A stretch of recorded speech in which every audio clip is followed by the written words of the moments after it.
Ésaïe 8. L'Éternel me dit, prends une grande tablette et inscris-y avec un burin ordinaire.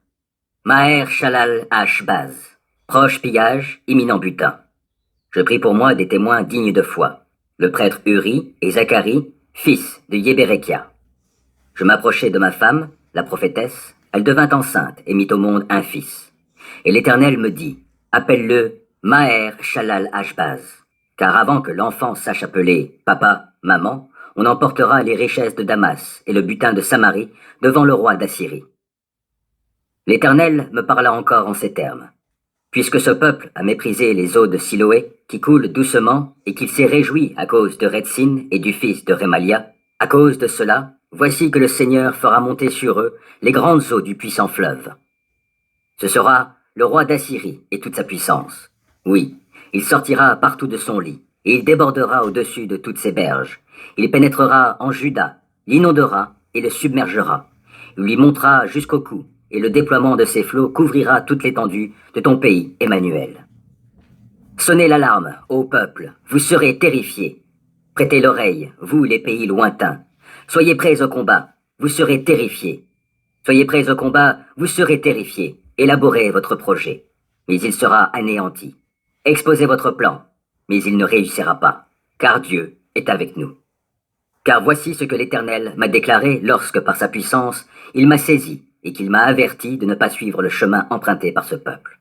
Ne dites pas complot pour tout ce que ce peuple nomme complot. Ne craignez pas tout ce qu'il craint, ne le redoutez pas. Mais reconnaissez comme saint le Seigneur des armées célestes. C'est lui que vous craindrez, lui qu'il faut redouter. Il est un sanctuaire, mais il sera aussi une pierre qu'on heurte, un rocher qui fait trébucher.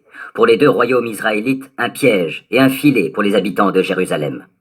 Beaucoup d'entre eux s'y heurteront, ils tomberont et ils se briseront, ils seront pris au piège et capturés. Lis donc cet acte pour le conserver, et scelle cette loi parmi ceux qui sont mes disciples. Moi, je m'attends à l'Éternel, qui se détourne du peuple de Jacob. Je me confie en lui. Me voici avec les disciples qui m'ont été donnés par l'Éternel. Nous servons de signe et de présage en Israël. Cela est dû à l'Éternel, le Seigneur des armées célestes, dont la demeure est sur le mont Sion. Lorsqu'on viendra vous dire, allez donc consulter ceux qui évoquent les esprits, ceux qui prédisent l'avenir, ceux qui chuchotent et marmottent. Les peuples ne doivent-ils pas consulter leur Dieu et s'adresser aux morts en faveur des vivants? Alors vous répondrez, à la loi et à l'acte écrit. Si l'on ne parle pas ainsi, alors pas d'aurore pour eux. On traversera le pays pressé et affamé, et il arrivera, sous l'effet de la faim, qu'exaspéré, en levant les yeux vers le haut, on maudira son roi, on maudira son Dieu.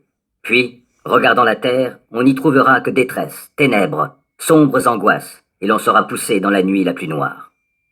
Mais les ténèbres ne régneront pas à toujours sur ce pays envahi par l'angoisse. Si, dans les temps passés, Dieu a couvert d'opprobre tout le pays de Zabulon et le pays de Nephtali, dans les temps à venir, il couvrira de gloire la route de la mer au-delà du Jourdain, le district des populations étrangères.